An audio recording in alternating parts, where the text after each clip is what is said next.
All right. Welcome, everybody.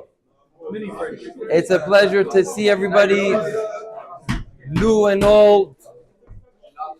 I hope everybody had a great Purim.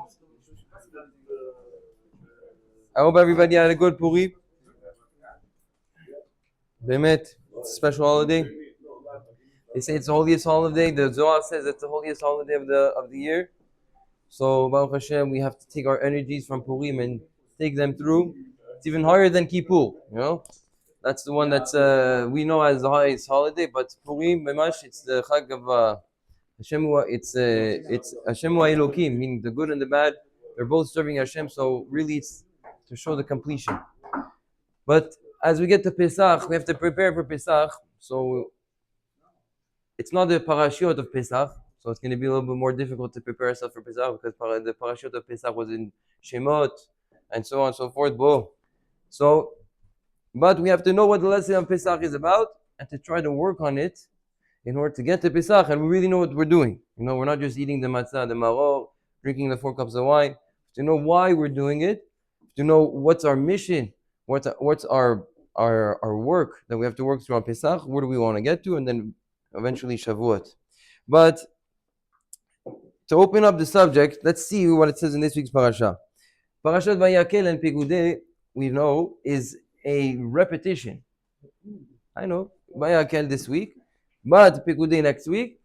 But Parashat Vayakhel is a repetition of Parashat Terumah. Terumah, it was said all to Moshe at Har Sinai. Hashem spoke to Moshe, said, I want you to make the Mishkan, and he told him all the measurements. And in Parashat Vayakhel, it's basically the measurements coming into action. Basically the manifestation of all the mitzvot, of the commandments of doing the Mishkan. Okay, so he told them to do that over there. Now they actually did it, and they did the kirashim, the boards, and they did the sockets, and they did the yirot. That's this week's parasha. So it's very hard to find something to talk about. Like imagine, we already went through the Terumah, we spoke about the Aron HaKodesh, we spoke about the Mishkan, what's the purpose of the Mishkan. So when we come to Vayakhel, what are we going to speak about? The same thing over and again. So, Baruch Hashem, there was just a pasuk in this week's parasha which really intrigued me. It really intrigued me, and it's going to intrigue you too, because what in the world? It says, Vayomer Moshe el Bnei Yisrael. And Moshe tells the Bnei Yisrael, Re'u, si, kara Hashem, Beshem, Betzalel, Ben Uri, Ben Chur, Lemate Yehuda. Moshe Rabbeinu tells the Bnei Israel, look, see, Hashem has called Betzalel, the son of Uri, the son of Chur, from the Shevet of Yehuda, in order to do the Melechat HaMishkan. Now, why? Look, what was this whole statement? Vayakhel, by the way, to say, first of all, what Vayakhel means. Vayakhel means Moshe Rabbeinu gathered everybody. Why do you have to gather everybody? So we have to explain that. The week before, in Parashat Ki Tisa, Moshe Rabbeinu comes down. We know very well that the Mishkan, what was the purpose of the Mishkan? Was to fix the Chet HaEgel. It was in order to be mechaper, to fix what they did by the Egel. They served Avodah Zarah, the Egel, they made the Egel Azav. So now they have to come and do everything to fix. So they imagine, everybody was bringing their gold and their silver that they had in their house, not to make the Mishkan. They did it for Avodah Zarah, now we have to do it for Hashem. So everybody has to go get the gold and the silver and the copper and everything that they have in order to build the Mishkan, the place where Hashem is going to reside. Now Moshe Rabbeinu, after they did the Egel Azav, he came down. Of course, we know that he broke the 2 luchot. In Parashat Ki Tisa, just a recap because we didn't have a chance to talk about it. And when he came down the second time, it says in the pasuk, Vaychal Moshe midaber itam veiten panav masveh. He put a mask on his face. Moshe Rabbeinu put a mask on his face. Why? Because it says ki karan or panav. His face was glory, it was shining. And therefore, the Bnei Israel were getting scared. They weren't able to accept this light. The Moshe came back down. So Moshe Rabbeinu was told, Vayakhel, to bring them back, to gather them back here, to tell them to do what? The Melechat HaMishkan. But Hashem said, you have to put the Masveh. Why? Because they're not worthy of seeing this light that you came back down from Har Sinai. Now leads me to this question. Be'emet, what is Re'u? Says the Da'at Zekinim, Re'u, because the Bnei Israel were saying, I don't understand. Hashem called Bitzalel to do the Melechet HaMishkan. Who's usually the one that's supposed to do everything for Hashem? Who's usually the messenger, the one that's sent? Moshe Rabbeinu. So imagine Moshe Rabbeinu comes down, guys, it's Bitzalel. He's the guy. He knows how to do the Mishkan. He was told, he has the Mileti Ruach Chochmah. Hashem put the Chochmah in Bitzalel. But not in Moshe Rabbeinu. Not in me. Moshe Rabbeinu was telling the Bnei Israel, Re'u, look, Hashem said that it's Bitzalel's turn. It's his time to shine. That's very strong. Why not Moshe Rabbeinu? Isn't Moshe Rabbeinu the greatest person alive? The one that's supposed to be the one, he's the one that's supposed to be the main guy. How come we bring in now Bitzalel, a different actor? It's very interesting. Why did we choose Bitzalel over Moshe Rabbeinu? It's very harsh. So this is something that intrigued me. Does it intrigue you? You feel the question? Yeah. Yes, you agree with this question? What's going on? So we have to understand, it's beautiful. The answer is beautiful. But really, we have to also put in perspective. Who are these people? The Bnei Israel. They're the nation that came out of Egypt how long ago? According to this time and day. How much time ago? How long ago did they leave Egypt? Maybe 3 months ago. They left Egypt 3 months ago. If they left Egypt 3 months ago, what were they working as? They were what kind of workers? What kind of workers? They were doing what? They were avec des marteaux, avec des pegs like this big. They were making foundations. They were making cement and they were making blocks. And you think these people know how to make rings and clean the rings and get all technical and to sew and to make sure that how beautiful the Mishkan was. It's not possible to understand the glory. Today's day we don't have this kind of art. So imagine these people 3 months after they come out of Egypt, they're asked to make the most fine, delicate works of gold, which they never even saw gold. They just saw gold for the first time. Where did they get the chokhmah? Where did they get the intelligence to get there? So it says like this. In the fire, No, not everything did they throw in the fire. So like this. It says that Hashem filled the hearts of kol mish nisa'o libo. It says everybody that raised his heart, Hashem gave him the chokhmah. He put the chokhmah. It says two things in the pasuk. It says kol asher nisa'o libo vet asher nidava rucho. What's nidava rucho? Nidava comes from nidava, like a donation. Ruach is the spirit of the person. So the spirit of the person is what gave the donation, which means that a person gave the donation based on his money, how much he has. He has $100. He'll give 10. That's his spirit giving the donation. But when it came to the melacha, this is what I'm explaining. When it came to the melacha, it says kol mi shenisa'o libo. That means his heart rose him over his own capacities. That means that the donations were on one level. Donations were how much are your capacities? We don't pass our capacities. We can give, but we give how much we think is normal for us to give. But when it comes to the avodah, to do the technicalities, which was much more difficult, only the people,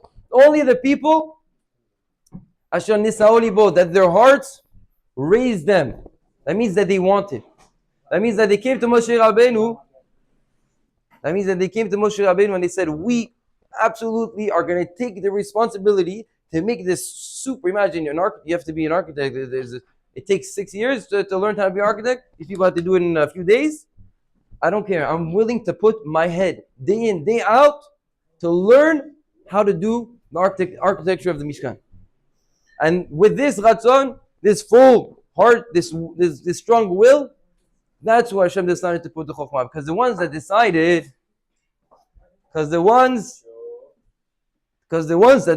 that 1 second, it's impossible. You want me to be an architect in a few days, overnight? It's not possible. The ones that thought, 1 second, things that are not possible, I'm not going to do, those didn't come. They didn't even try bothering to come to Moshe. But only the ones that they said, 1 second, I don't care if it's impossible. Hashem wants it, we have to do it. I don't care if something's it has to happen. I'll learn. I'm gonna find the koach. And says the Ramban, he says that each one that Nisa'o libo found in him the nature to be able to do that. He found the architectural nature inside him, and that was thanks to the will that he pushed himself with his will. And that was Bitzalel. Now Bitzalel, he was the one that was the ultimate. He was the first. He said, 1 second, there's a Mishkan that needs to build. Nobody's coming. He jumped in. He said, I want to do it. And he went over, and he didn't care how much work it was going to take. He was going to do everything himself. And there was other people that joined with him, but he was the first one, Bitzalel. And he comes from which Shevet? Shevet Yehuda. And Shevet Yehuda is known to be the ones that, like Nachshon ben Aminadab, which was also from Shevet Yehuda, that jumps in and is ready to make the impossible happen. And Rabotai, this is the koach. Which koach do you need? It's the koach emunah.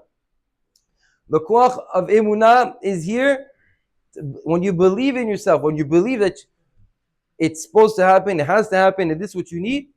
So then you're able to break down walls. Then you're able to find kochot. You're able to, if a person's son is under the car, chaz v'shalom, okay, he believes his son has to live so much. He's finding all the kochot, all the strengths possible inside him to move the car, and it happens. There are things that are able to happen that are above nature because of this nisiyut lev. Now listen to up. There was a story with the Chaim Vital. I don't know if you know who's the Chaim Vital, but he's the Talmid Muvak of the Arizal, and he was learning with the Arizal maybe for a year or a little bit less, and he had a bunch of disciples. The Arizal had a bunch of Talmidim also, but the Chaim Vital, the second that he became his disciple, his Talmid, he wrote down. The Rav Chaim Vital is the main tradition of the Torah Kabbalah that comes from the Arizal. And Rav Chaim Vital, he was the one that was able to transmit everything, not the rest of the Talmidim. He was the one that wrote the main Svarim that we learn today based on the Kabbalah. Now the question is why? So they asked him, the Talmidim, 1 second, we're here a long time. Rav Chaim Vital, you come 1 year, you learn, you write all the Pirushim, what's going on? So he said, you know what happened? You said, because I prayed. So he said, what do you mean? Well, we didn't pray. You think we didn't pray to be able to be zochet to such greatness, to be able to get such clarity from the Arizal, to be able to write? You think we didn't pray? He says, yeah, but I prayed harder.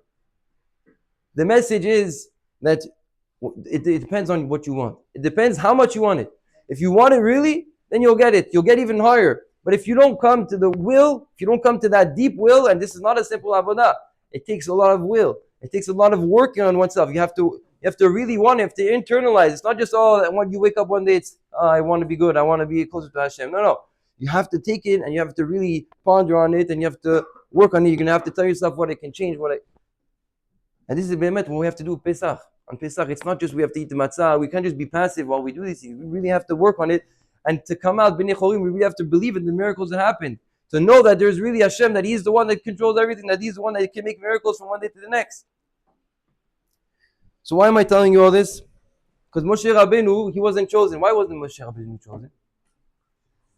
Moshe Rabbeinu wasn't chosen. You know why? Because he didn't do the again. Moshe Rabbeinu was already passed. That means he was in Har Sinai. He was speaking to Hashem while the Bnei Israel were doing the Egel Hazav.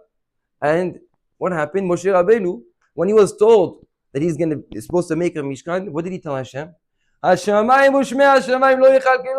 skies already can't handle you. Who's going to be able to hold you? And that was the question Moshe Rabbeinu asked. And when Betzalel heard that from Moshe Rabbeinu we have to make a Mishkan, did he say, 1 second, Hashem can't come down here, impossible? What was the difference between the two? Betzalel and Moshe Rabbeinu? Moshe Rabbeinu, he was so close to Hashem. He even saw, it says in Parashat Ki Tisa that Hashem took away his hand. Moshe Rabbeinu asked Hashem, Harini nat kivodecha, show me your glory, show me yourself. And what happened? Hashem said, no, lo yirani adam v'chai. Nobody has seen me and was able to live. And he showed him the back of his tefillin, whatever that means, I don't know, so I'm not going to get into it. But the point is that somewhere Moshe Rabbeinu saw something that the Bnei Israel were not able to see, even after they were mechaper Yom Kippur. Even after that they were atoned for their sin. Hashem said, Sarati kitvarecha, they were not able to see. That's why when Moshe came down from Har Sinai, even though that they were forgiven, it's still karan opanav. There was still the light coming from his face, and since that was the light that the Bnei Israel were not able to see because they weren't holding on the level because they sinned. Sinning and coming back is not as high as a level as never sinning. There's a level that of glory that they weren't able to reach. And Moshe Rabbeinu, according in his perspective, you want Hashem to come down? This glory, it can't come down. Look, I even have to cover my face when I come down. How can that come down into a Mishkan? But Bitzalel, on the other hand, what does it mean, Bitzalel? Bitzalel. Bitzalel, why was Bitzalel chosen? Because Hashem, because there was a message over here. Hashem was going to come down only as a shadow, which means that he's going to shed his light. He's not going to actually come down in his entire glory, but he's going to shed light. He's going to shed his shade, so to speak, his shadow. B'Tselel. That's why B'Tselel was Zocheh, because it already was integrated in his name, but the message was there. The message was, now it's going to be Hashem Tzilcha. You do good, Hashem's going to be doing good. Hashem's your shadow, like your shadow.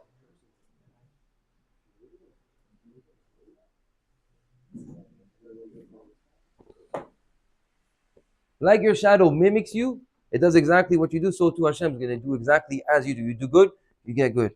You do no good, Hashem does the rest. So that's the level. But if not, if they didn't sin, we would have finished our tikkun, we would have received just the glory of Hashem we would have never had any yitzhara to do any sins. So that's the message. The message is that Betzalel, he was zocheh. Why? Because nisao libo.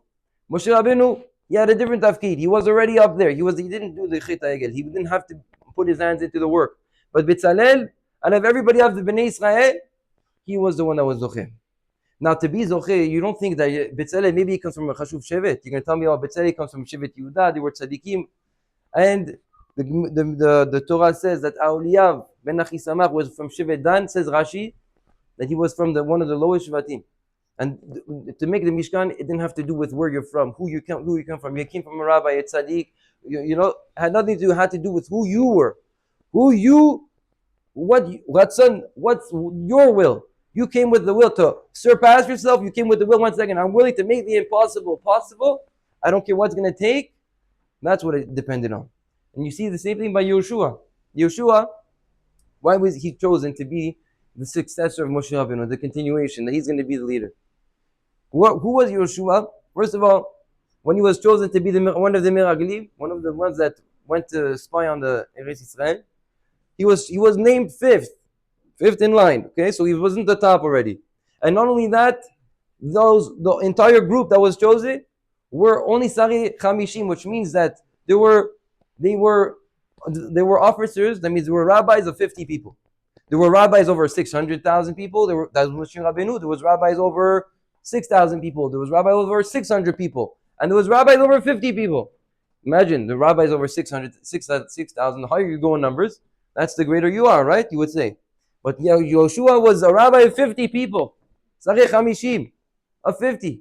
So you're going to tell me Yehoshua, he's not such a great person. Why was Yehoshua chosen? Oh, imagine the little guy over there. I want him. He's going to be the continuation. Why? It says that he didn't leave Moshe Rabbeinu's tent. He wanted to constantly be completely engrossed in the learning from Moshe Rabbeinu. He was always there every second. By the Hasina, he pitched his tent on the Har to get Moshe Rabbeinu as soon as it was possible to receive him. He was there completely. His ratzon, that showed the ratzon of Yehoshua wanting to receive the greatness of Moshe Rabbeinu, the Torah. And for that he was chosen. Hashem doesn't care what position you have in life. Hashem doesn't care your career, or he doesn't care if you have, your Rosh Hashiva or someone like that. It doesn't matter if you're a tzaddik. It doesn't matter if you're considered, everybody likes you. That's not who Hashem cares about. Hashem cares about what's inside of you. How much you care. Hashem cares. Wait, 1 second. Is there somebody out there that really believes that the impossible is possible? Is there someone like that? That's what I want. And don't think it's not shaykh to you. Don't think it's not applicable to any of us. Be'emet, it's applicable to every single one of us. We can sit in our bed instead of watching Netflix. We can be there saying, 1 second, what am I going to do to better myself in Avodah Hashem? What am I going to do to be able to receive the glory of HaKadosh Baruch Hu? At the end of the day, he can do anything. We're struggling with Parnasah. We're struggling with certain things, whatever it is. Any other issues, you think Hashem doesn't have the answers? He just wants you to think, 1 second, believe in yourself. It's time to wake up. It's time to turn back to Hashem. It's time to have emunah. And believe that you're able to get there. Believe that you're, even though it's too far from you, I do all these stuff. I will go to a chulent the next day, the next hour I'm in, Rachmani al-Islam. It doesn't matter. At the end of the day, that's who I am today.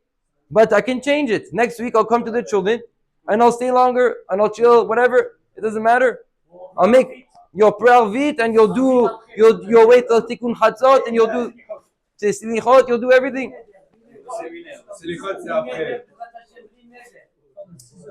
And Behemet, with that being said, I'll tell you a story. I'll tell you something. Behemet, I got a call today from one. I got a call today. Guys, he got a call today. I got a phone call today from one of the guys. Behemet, one of the G's. Behemet, one of the OGs. One of the OGs. I got a call today, but guys, he's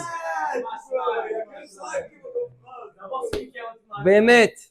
I got a call today from one of the OGs. Listen to this. I'm not gonna say who it is. I can say who it is.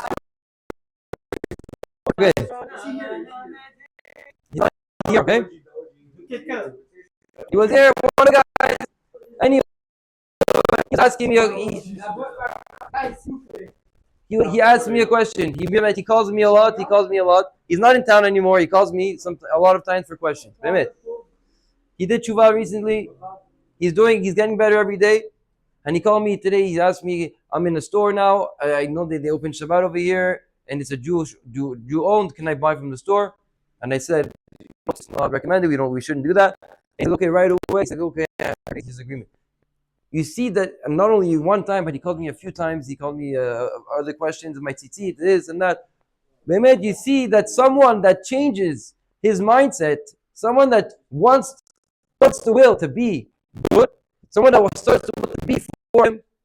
If you want to consider that good, it's up to you. Mehmet, I'm not here trying to say, guys, the good is Hashem, the bad is Yetzer Hara. That's not what I'm here for. I'm here for you to make the decision. I don't want you to think. Whoever wants to come and do the Ratzon Hashem, because Behemet, deep inside the Pnimiyut and the Neshama wants to serve Hashem. It's connected. We're all connected to Hashem. We're a part of Him.